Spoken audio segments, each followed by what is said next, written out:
엘리야의 사역, 그리 시내와 사르밧성 과부라는 제목으로 목사님 말씀 공부해 주시겠습니다.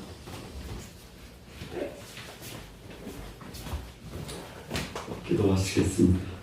살아계신 하나님 아버지, 오늘도 우리 삶 가운데 살아서 역사하시고 하나님의 능력과 진리가 우리의 삶 주 앞에 거룩하고 능력의 삶 살 수 있도록 역사해 주옵소서. 아멘. 예수님의 이름으로 기도합니다. 아멘. 아멘. 이스라엘 역사에서 가장 악하고 어두운 시대를 통치했던 임금이 오늘 1절에 나오는 아합입니다. 질문을 하나 드리겠습니다. 하나님은 어두운 하나님의 나라를 통치하는 아합에게 관심과 사랑이 있습니까? 아니면 관심이 없으십니까? 관심이 있죠. 관심이 있죠. 네. 두 번째 질문입니다. 하나님의 나라가 어둠과 고통의 나라가 될 수 있습니까? 네. 하나님의 나라는 없지요. 그렇게 살고 계십니까? 아니요.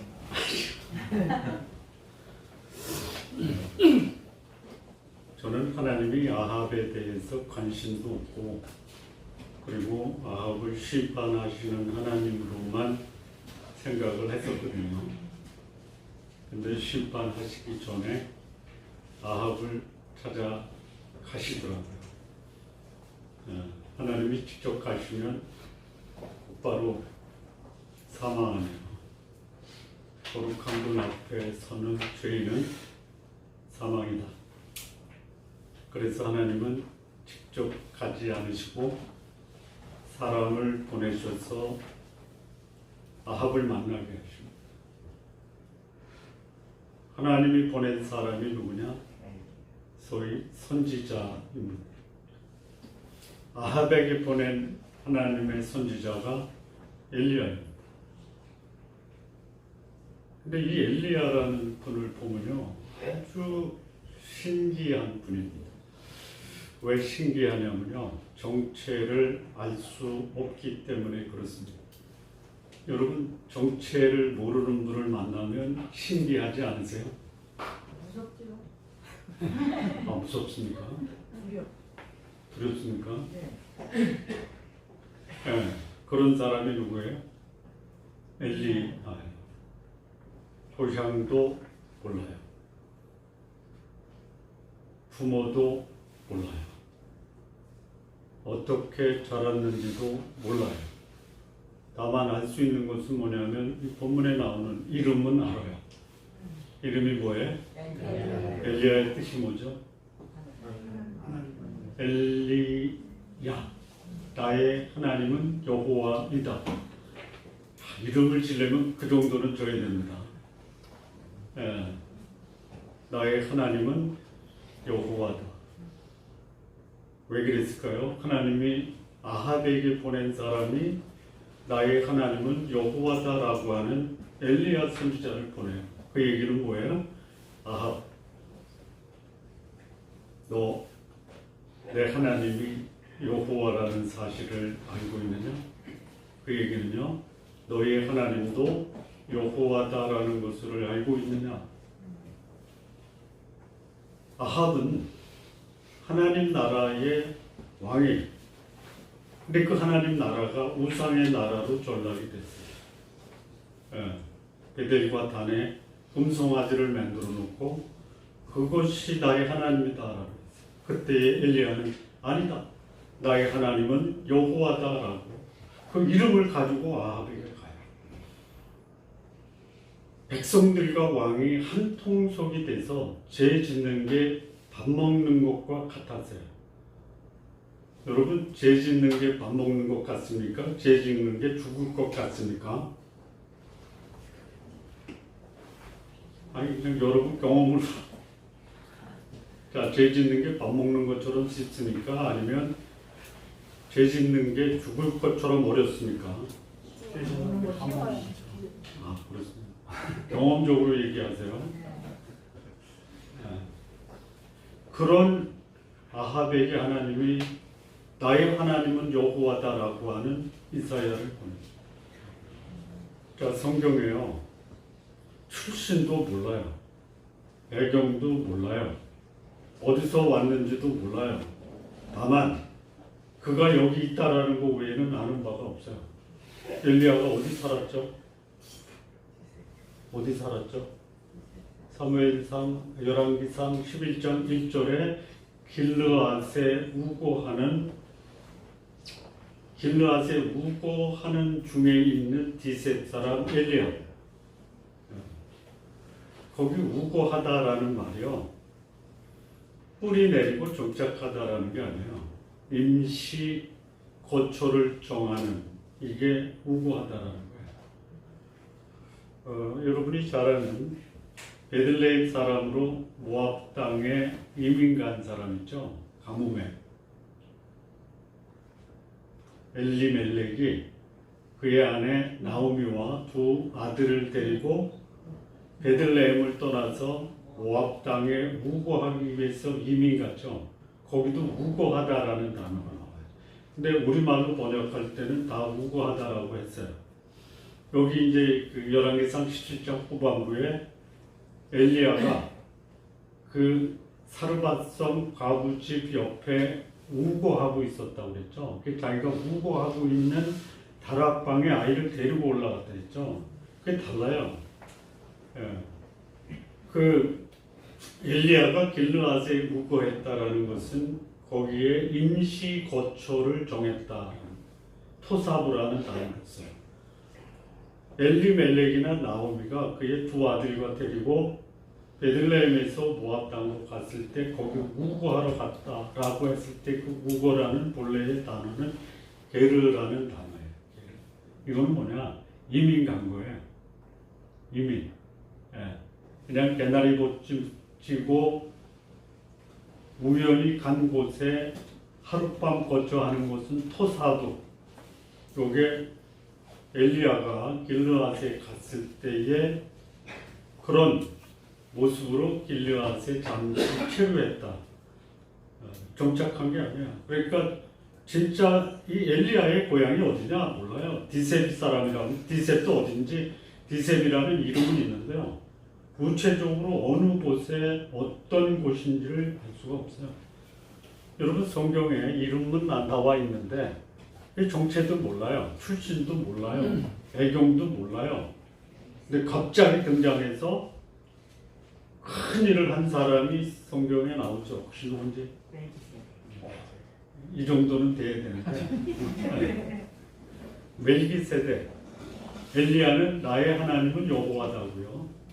멜기세덱은 멜레크와 체데크의 합성어예요. 멜렉은 뭐냐면 왕의 왕. 멜렉. 세덱은 체데크에서 나온 단어로 의라는 뜻이에요. 그래서 멜기세덱은 의의 왕. 엘리야는 나의 하나님은 여호와. 멜기세덱도 배경이 몰라요. 출신도 몰라요. 느닷없이 아브라함에게 나타나서 11조 받은 사람이야. 357명을 데리고 동방의 연합군과 싸워서 승리하고 돌아올 때 보니까 아브라함이 용맹하고 전술이 뛰어나고 전략이 뛰어나서 그런 게 아니라 하나님의 제사장 의의 왕 대신 멜기세덱이 그 전쟁에 참여한 거예요. 그래서 11조 바친 거예요. 마치 이 엘리야가 멜기세덱을 방불한 사람이야. 예수님 당시에 사람들이 물어요. 야, 사람들이 나를 누구라 하느냐? 그 중에 하나가 누구죠? 엘리야죠. 멜기세덱이라는 말은 안 나오죠. 엘리야. 그러니까 이 엘리야는 하나님이 특별한 목적으로 아합을 위해서 보낸 사람. 왜요? 하나님이 아합을 사랑하고 아합을 회복하고 어두운 이스라엘을 회복하기 위해서 보냈어요. 그래서 이 엘리야가 아합에게 갑니다. 가서 하나님의 메시지를 전해요. 그 메시지가 뭐냐? 수년 동안 가뭄이 있다. 근데 수년 동안이라는 것이 구체적으로 몇 년이냐 혹시 아시는 분 계세요? 몰라요? 누가복음에 보면요 3년 6개월이라고 그래요. 3년 6개월. 예. 3년 6개월 비가 오지 않았다. 어떻게 될 것 같아요? 죽는 거예요. 굶어 죽는 거예요.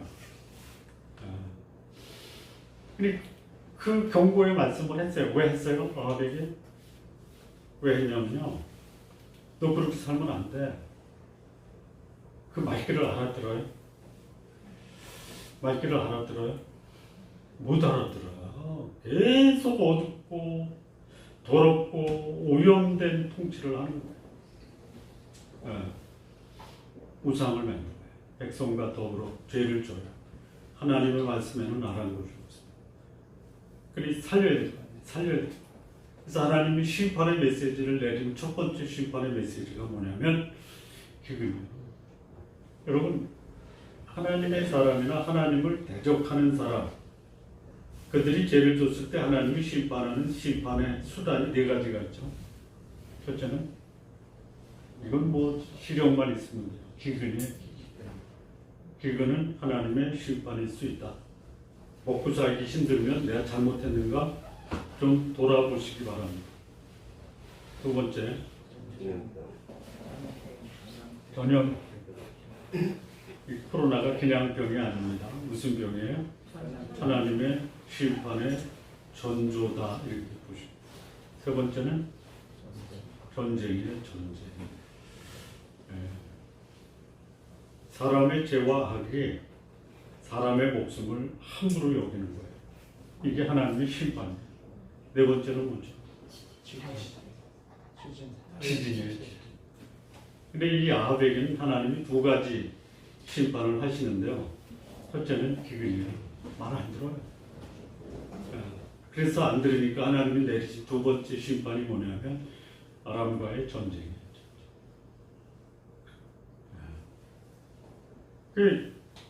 이런 하나님의 심판의 메시지를 전하면 아합이 어떻게 하는 것이 정상적인 사고를 갖고 있는 사람이 취할 행동이야? 아니 내가 잘못하면 나를 벌을 내리지 왜 내 백성을 벌을 내리냐? 내가 벌 받게 해야 되는 게 진정한 지도자의 모습 아니에요? 예. 그런데 아합은 어떻게 해요? 아합의 반응은 어때요? 뭐라고? 너 죽을래? 네. 그래서 그 말은 안 나와요 성경에. 근데 나온 건 뭐냐면 이 엘리야가 그리 시냇가에 가서 숨어 이렇게 돼 있죠. 예. 왜 숨어요? 죽이려고 죽으려고 하니까. 아니 자유를 주고 마음대로 네가 하고 싶은 대로 해. 그러면 숨겠어요? 여러분 숨어 본 적 있죠? 네? 대체로 잘하고 숨어요? 잘못하고 숨어요? 그런데 잘하고도 숨을 수가 있어요. 누구처럼? 엘리야처럼. 그래서 간 곳이 어디냐면 요단 그리 시냇가에 가서 숨어요.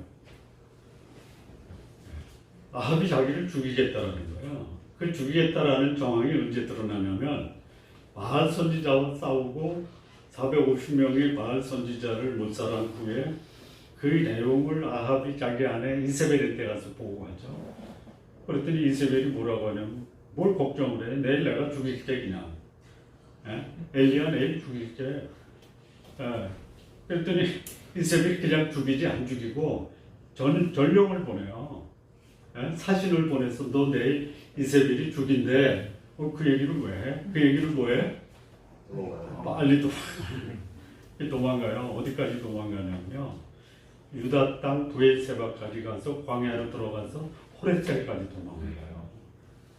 이게 나의 하나님은 여호와다라고 이름을 가진 사람이 한 여인의 위협 앞에서 뭐가 날 살려라? 거루마 날 살려라. 그래서 호렙산까지 가는 거예요. 그 호렙산까지 거리가 거의 뭐 한 700~800km가 되는 거예요. 네. 맞아요? 너무 멀어요. 너무 멀어요. 근데 왜 거기까지 도망가요? 죽을 것 같으니까. 이게 사람이에요. 우리 하나님이 도와주시면 450명과 싸워도 당당하죠. 근데 한 이름이 있구나. 인사데일이라는 여기 또 네이트원 이렇게 얘기하니까 어디까지 가요? 주랭랑을 치는 거예요. 36개 한 거예요. 이게 하나님의 사람이 연약한 거예요. 그래서 하나님의 사람이 연약해서 도망갈 때요. 뭐 저런 게 있어. 이렇게 하지 마세요. 어? 내가 너 같아도 그럴 수밖에 없고 나도 도망갈 거야. 이렇게 생각하세요. 이게 엘리야예요. 이게. 그랬더니 하나님이 도망가서 뭘 마시게 하냐면 신음물을 마시게 해요. 아침에는 떡과 고기. 누가 공급해줘? 하나님. 저녁 때도 떡과 고기. 누가 공급하죠? 까마귀. 여러분 까마귀가 고기하고 떡 갖다 주면 드시겠어요? 안 먹죠. 안 먹어? 예. 배고픈데? 안 먹어? 먹어야죠. 뭐? 나는 비둘기가 갖다 주면 먹어도 까마귀가 갖다 주는 거는 안 먹어. 내 자존심이 있지. 그걸 어떻게 먹어? 그래서 굶어 죽으실 수 있죠. 그 까마귀를 통해서 떡과 고기를 누가 보내신 거예요? 하나님. 하나님이 까마귀를 통해서 먹을 것을 주는데 기분 나빠서 안 드신다고요? 먹어야지. 먹으세요. 자, 여기서 두 가지 우리가 편견을 극복해야 돼요. 엘리야의 첫째 사역은 뭐냐? 하나님의 나라도 더러워질 수 있는데 더러운 나라의 통치자 왕도 하나님은 사랑과 관심을 갖는다. 안 갖는지 아셨어요? 알았어요. 그렇다면 나는 하나님이 진짜 지극히 큰 사랑으로 관심을 갖고 있구나 하면서 위로받으시기 바랍니다. 두 번째 편견은 뭐냐면 많이 배웁니다. 특히 까마귀를 통해서 저한테 먹을 것을 주시니까 주시려면 비둘기를 통해서 주시죠. 그런데 하나님은 우리가 부정하다라고 생각하는 그 사람으로부터 또는 그 짐승으로부터 우리의 필요를 풍성하게 채우신다. 편견을 깨십시오. 누군가가 나한테 도와주려고 그래요. 안 돼, 하지 마. 어떻게 내가 네 도움을 받냐? 받아야 돼, 말아야 돼? 받아야 돼요. 받아야죠. 제가 이번에 큰일을 치렀는데 상속세가 없어서 가슴에 심근경색이 올 뻔했어요. 근데 진짜 도움을 줄 수 없는 친구가 야, 이게 하나님의 손길이로구나. 까마귀가 아니에요. 그 사람은 까마귀가 아니에요. 비둘기예요. 비둘기. 까마귀야? 까마귀가 더 좋잖아요. 야, 와. 그래서 무사히 할렐루야. 이게 하나님의 역사라는 거야. 이게 이 엘리야가 첫 번째, 이게 첫 번째 사역. 두 번째는 뭐냐면 그리시네가가 말랐잖아요. 아니 고기하고 떡 먹을 때 물 없이 마실 수 있어요? 드셔보셨어요? 물 없이 떡과 고기를 먹으면 어떻게 돼요? 목맥혀 죽어요. 에? 목맥혀 죽어요. 그걸 뭐라 그래? 기도가 막히는 거야. 아,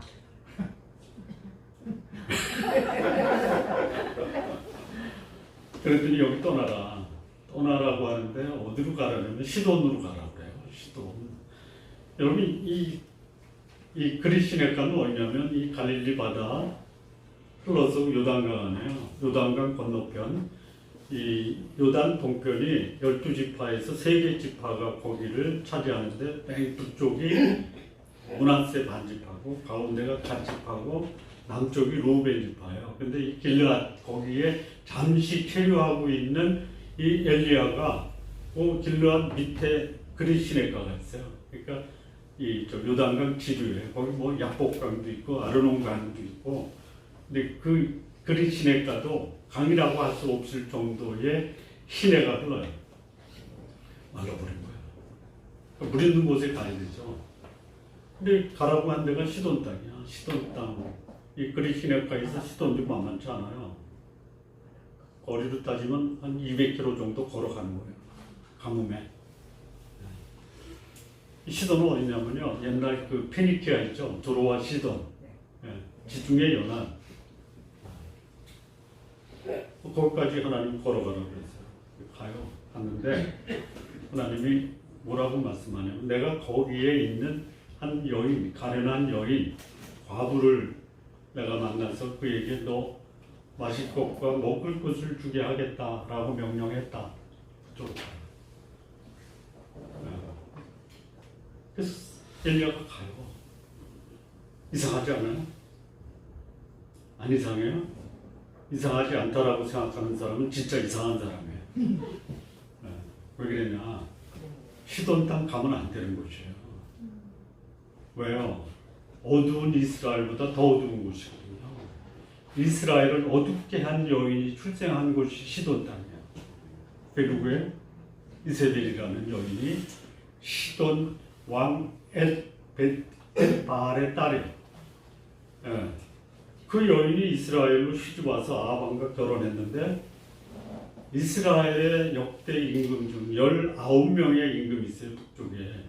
그 왕 중에 가장 악한 왕이 아합이에요. 예. 아합도 악했지만 결혼한 아내는 더 악해요. 예. 산당을 건립하고 산당에 아세라상을 건립하고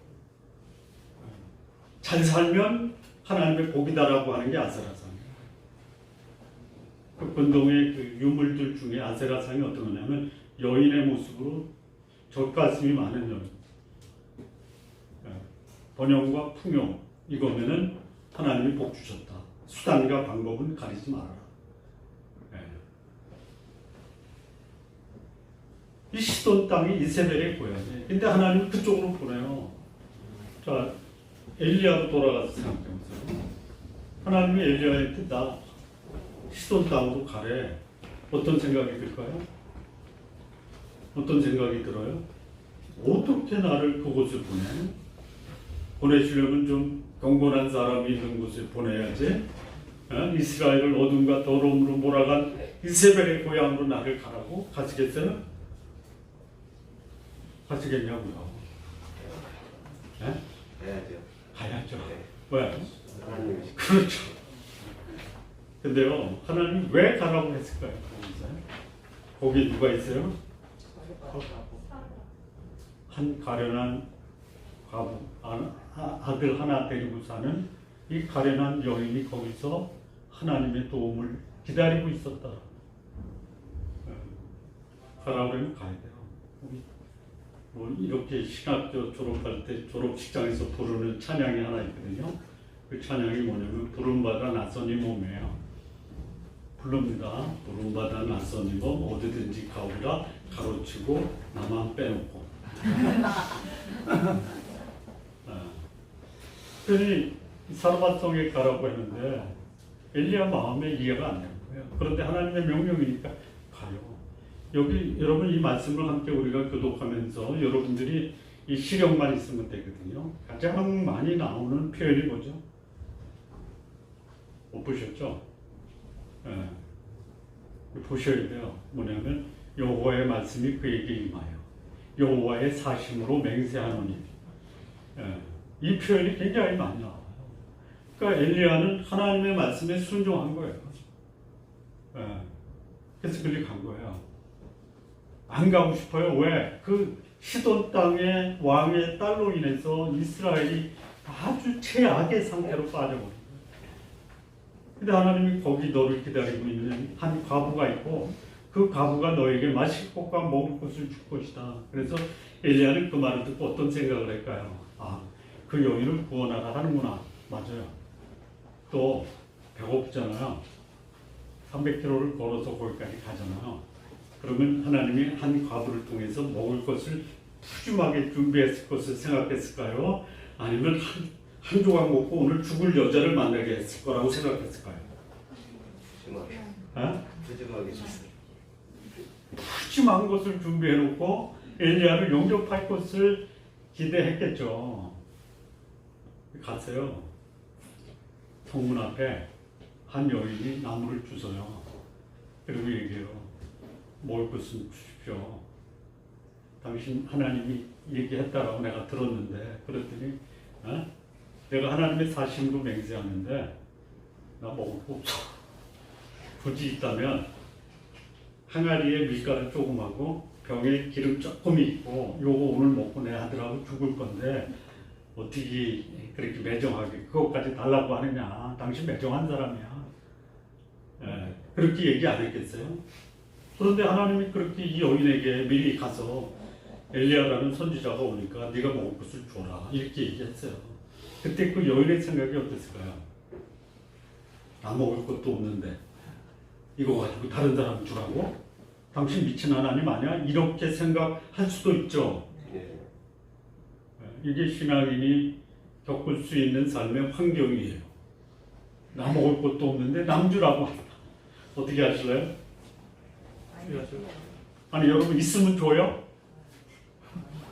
예? 아, 이런 경우에 있어도 안 주는 사람, 있기 때문에 주는 사람, 없어도 주는 사람, 어떤 사람 되고 싶으세요? 주는 건 다 싫죠. 예? 있어도 예? 하나도 안 주고 있어도 좀 주고 없어도 주는 사람 하나님이 누구를 축복해 주시겠어요? 여기서 축복받은 사람이 누구예요?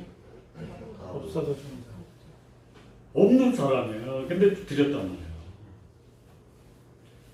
아, 제가 아까 이어서 얘기하면요. 이번에 여기 아파가지고 이 사람한테 가면 도와줄까? 안 도와줄 것 같아. 가요? 안 가요? 안 도와주는데 못 들어가. 혀를 깨물고 죽지. 저 사람한테 가면 도와줄까? 유일하게 나와 이 마음을, 고통을 함께 나눈 분이 어머니야. 아, 저보다 더 아파하시더라고요. 그런데 전혀 예상치 않은 분이 까마귀 같이 나타났어. 야, 이게 하나님의 손길이라고. 본인은 까마귀인지도 몰랐을 거예요. 여기 이 여인이 자기가 까마귀인 줄 알겠어요? 자기 먹기도 없고 먹고 죽어야 되는데. 근데 하나님이 너 선지자가 오면 줘라. 왔어요. 달라요. 먹을 건 없고 밀가루하고 기름만 조금 있는. 그거 주고 오늘 죽겠습니다. 그랬더니 그거 받아 먹어요. 무슨 별의별 낯짝이 있지. 받아 먹어요. 근데 그 후에 이제 저희 축복의 열매가 맺히는데 감당할 수 없는 축복의 열매가 맺히죠. 그러니까 신약에 없을 때 신약 교회에서도요 없기 때문에 넘치는 헌금을 하는 교회가 있죠. 저는 헌금을 강조하는 게 아닙니다. 우리가 믿는 하나님이 어떤 하나님인가를 우리도 좀 경험해 보자. 없는데 하나님이 너 베풀어라 그러면 어떻게 하셔야 돼요? 무슨 축복을 주시려고 이러시나?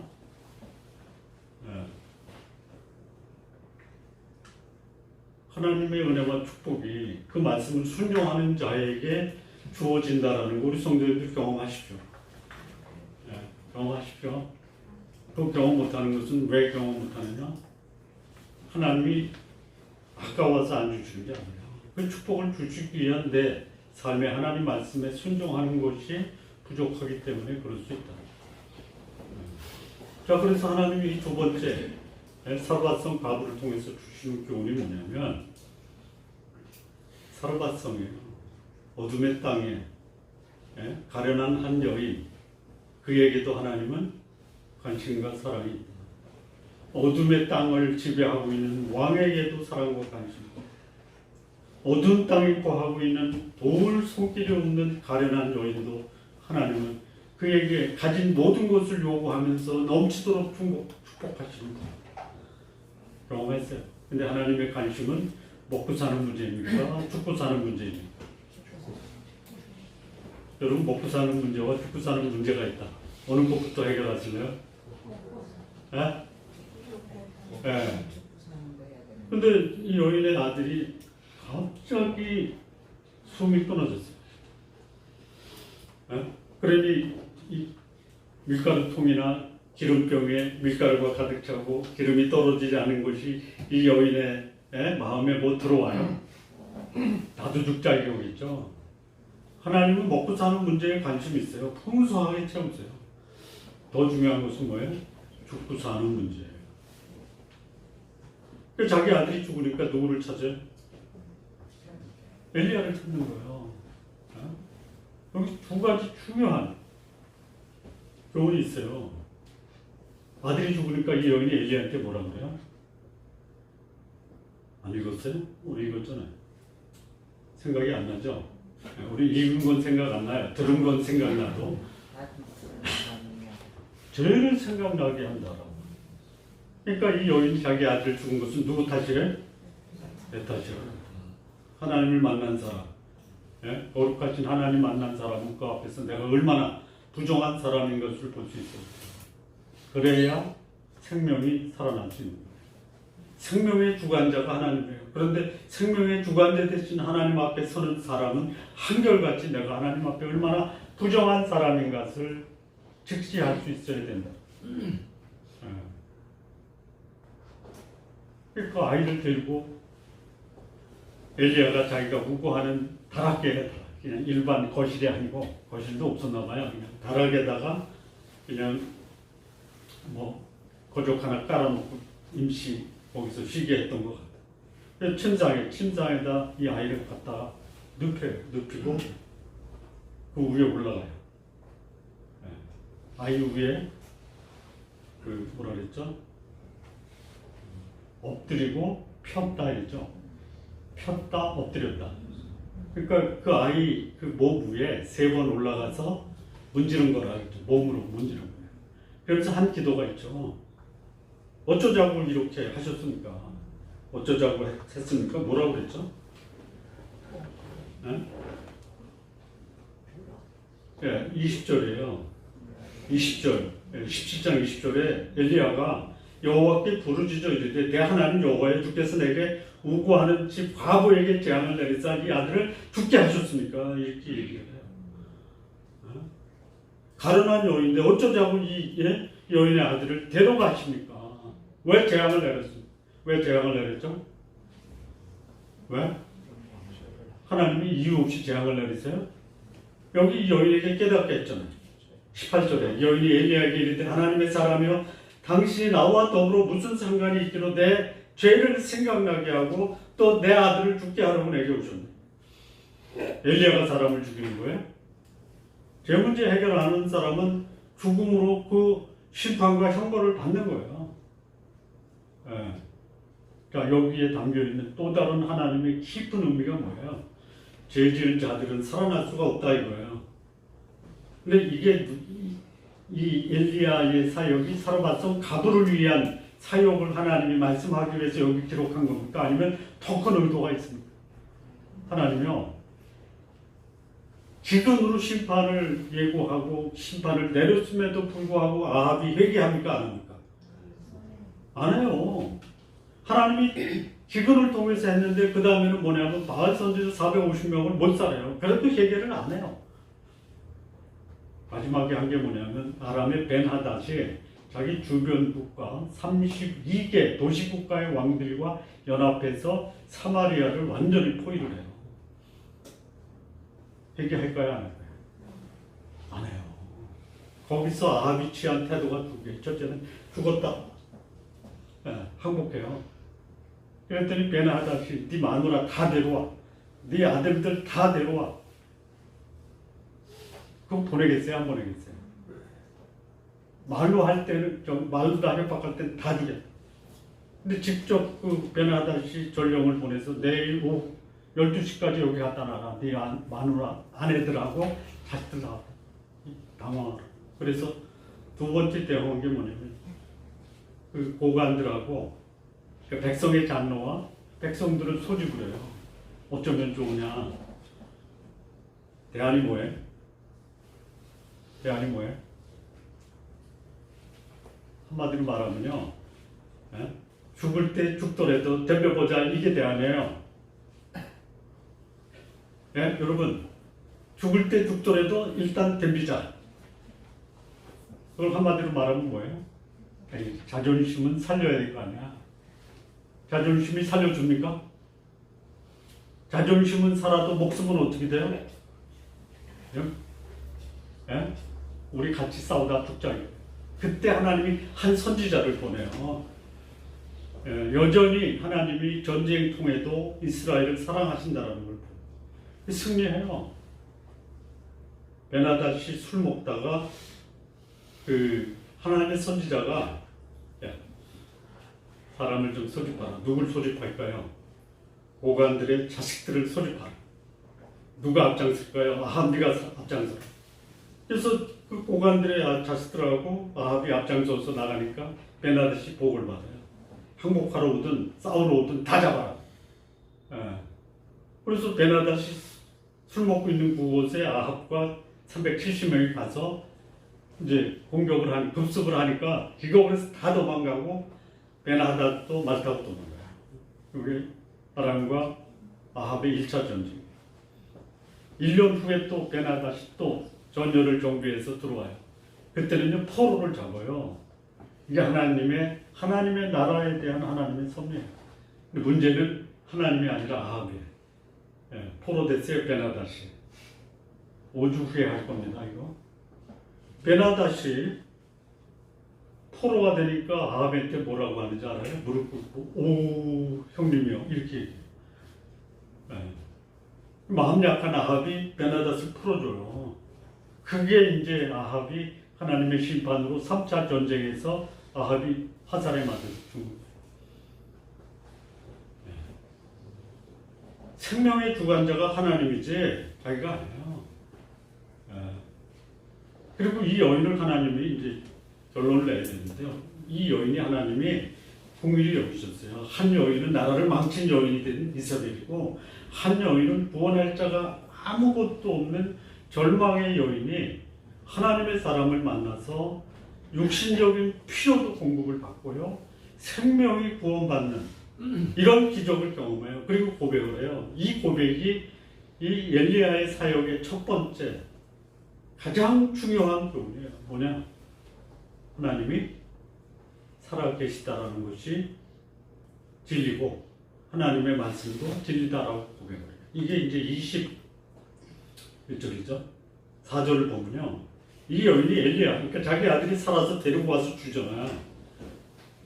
그랬더니 24절에 여인이 엘리야에게 이르되 내가 이제야 당신은 하나님의 사람이시오 당신의 입에 있는 여호와의 말씀이 진실한 줄 아노라. 진리인 줄 내가 확인했다.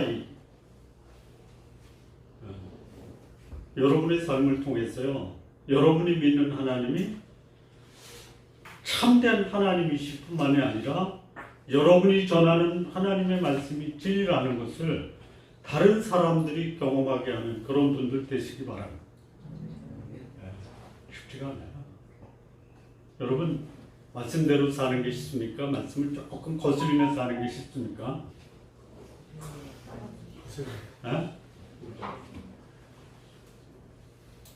조금 힘들더라도요.